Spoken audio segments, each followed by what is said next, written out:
Look, I think first and foremost, the summit is a statement, a really deliberate statement from the United States that is determined to ramp up its presence in the region. That's diplomatically, where we've seen already announcements that it's going to establish more diplomatic missions across the Pacific. Commercially, it's conscious that Chinese firms are doing an awful lot of business in the Pacific, whereas US firms have a very small presence. And also, just when it comes to the development agenda, Australia still has a far larger development program in the Pacific than the United States.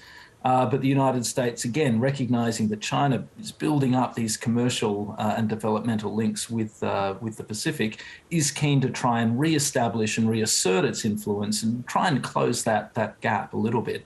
So this summit with the president, with President Biden, is all a part of that. It's a bit of theatre as well. We've never had before all Pacific Island leaders gathered together at the White House like this. And this sort of high-level attention is, again, a bit of signalling from the administration that it's going to take it seriously, that it's going to take the region seriously, and that it's serious about ramping up its ambitions for the region. It is interesting too, though, because they do want to get an outcome with this. You've seen a draft of the joint declaration the US wants Pacific Island nations to sign up to. What does it include? Yeah, there are a few things that are going to be happening over the next couple of days. The first is that the United States is going to launch its Pacific strategy. Now, this was announced a few months ago, but we're now going to actually see the document. So that will give us a good sense of exactly what the US is going to prioritise. On top of that, we're also going to see what we're told is a fairly substantial bunch of initiatives, which will be unveiled by the United States across a whole range of areas: infrastructure, something involving the Peace Corps, we don't know exactly what it is yet, as well as presumably more diplomatic outreach, and I suspect more money for fisheries and funding the fisheries management in the region.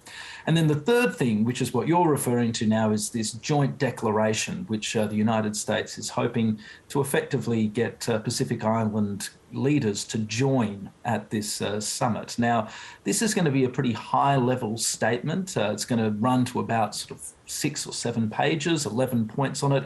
It's going to be a real framing document to try and set the terms of engagement for the United States so it can explain exactly what it's trying to do. But perhaps unsurprisingly, Beverly, we are seeing an awful lot of diplomatic wrangling over exactly what goes in that document as the US and Pacific nations negotiate. We've already reported the fact that Solomon Islands has said that it won't sign this declaration, at least not this week. It's going to delay, and it wants its national parliament to look at it.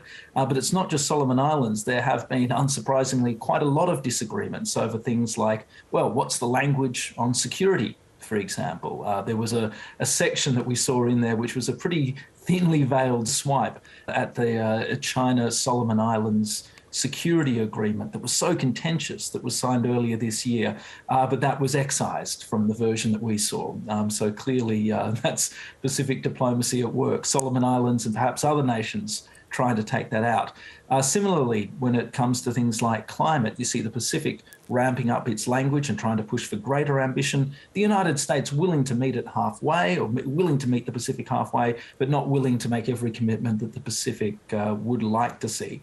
So there's a whole range of things still being negotiated. We don't know exactly what the final document will look like, but there'll be a settling point that they reach, which will hopefully accommodate both the interests of the United States and the Pacific Island nations who are at the core of all this. And it's so interesting, Stephen, because, of course, China sort of gathered the Pacific nations together and wanted them to sign a joint sort of declaration of sorts.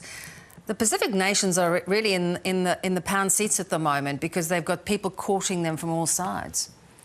Yeah, that's right. And the fact that there is such a tension, of course, grants these Pacific Island nations, which are, of course, far, far smaller, both economically and in terms of population, than the United States and China, it grants them something invaluable, which is leverage. They get leverage in a situation like this. And unsurprisingly, and as you'd expect, as they should, they are trying to exploit that leverage to try and extract what they can from both the United States and China when it comes to funding for things like infrastructure, but also on climate, which is, of course, an existential question for the Pacific, while simultaneously trying to lie down their own red lines to make sure that they're not pulled too closely into one camp or the the other in an attempt to shoehorn them into that sort of strategic competition. Great to talk, Stephen. Thanks so much.